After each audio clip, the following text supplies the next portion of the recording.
Hello mga kumarites, ito na naman tayo, lalarga na naman tayo para makikain. Pupunta ako sa kapitbahay kasi may paalmusal yung ikakasal na pinsan ng asawa ko. At ito na nga, yan yung kinakain ko na almusal, apam saka chicken curry.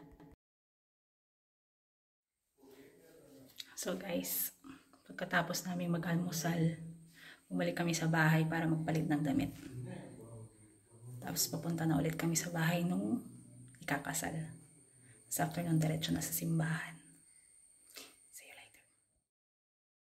Ito na nga guys, andito na nga kami sa bahay ng pinsan ng asawa ko na ikakasal. At yan guys, yung nakikita nyo sa lamesa, yan yung ibibigay ng lalaki doon sa babae, aside from the singsing. Bago kami pumunta ng simbahan guys, magdadasal muna kami.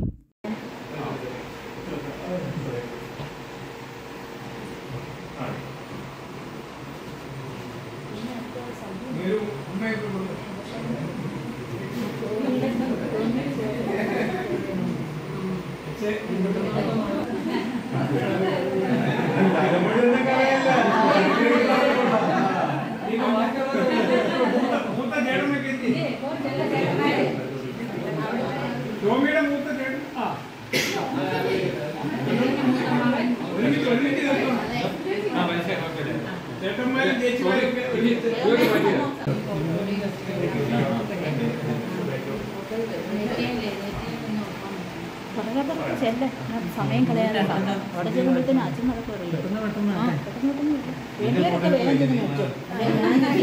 അമ്മയും കൊണ്ട് പോയത്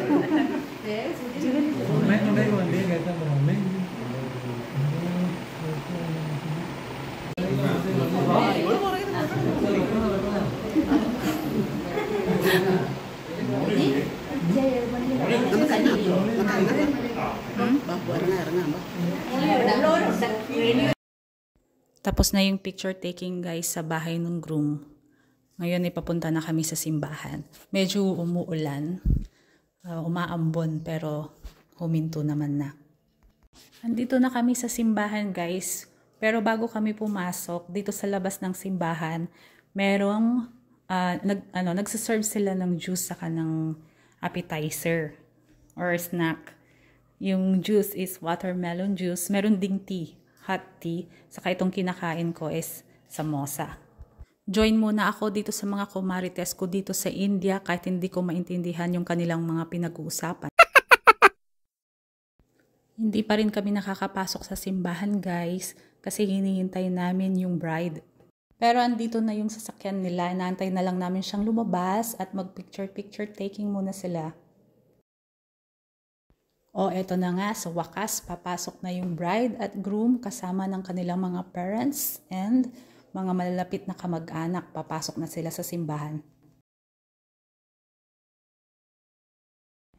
Tapos na yung wedding ceremony, kaya lang hindi na ako nakapag-video sa loob.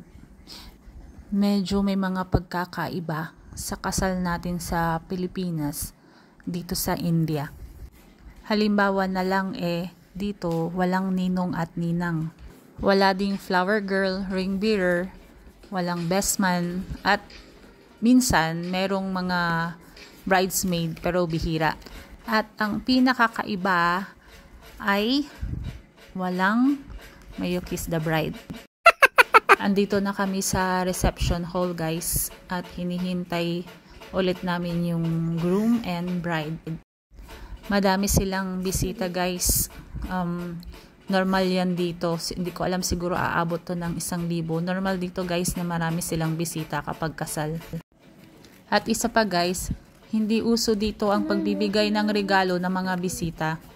Ang madalas lang magbigay ng regalo sa mga bagong kasal ay yung mga magulang nila or yung mga malalapit na kamag-anak.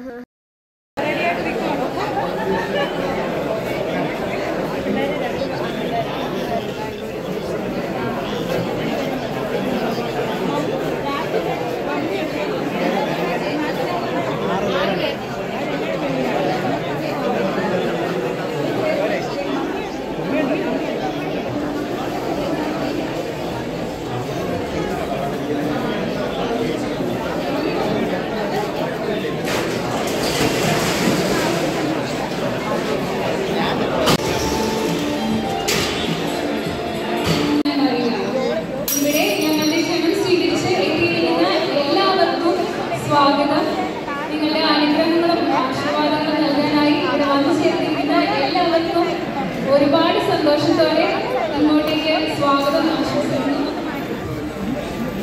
വിവാഹം Mr Jito and Mrs Maria Jito വേദിയിലേക്ക് കടന്നു വരുന്ന ഈ നിമിഷം നല്ലൊരു കൈയടിയോടെ നമുക്ക് അവരെ വേദിയിലേക്ക് സ്വാഗതം ചെയ്യാം. I present to you Mr. Jitto and Mrs. Maria Jitto.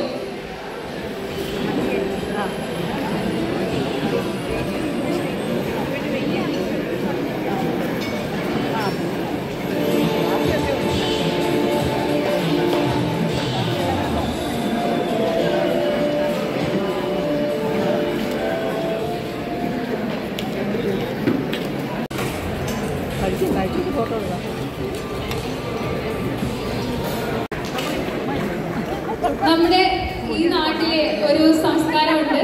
ആ സംസ്കാരത്തിന്റെ ഭാഗമായിട്ടാണ് മധുരം കൊടുക്കട്ടെ എന്ന് ചോദിക്കുന്ന ഒരു ചടങ്ങ്.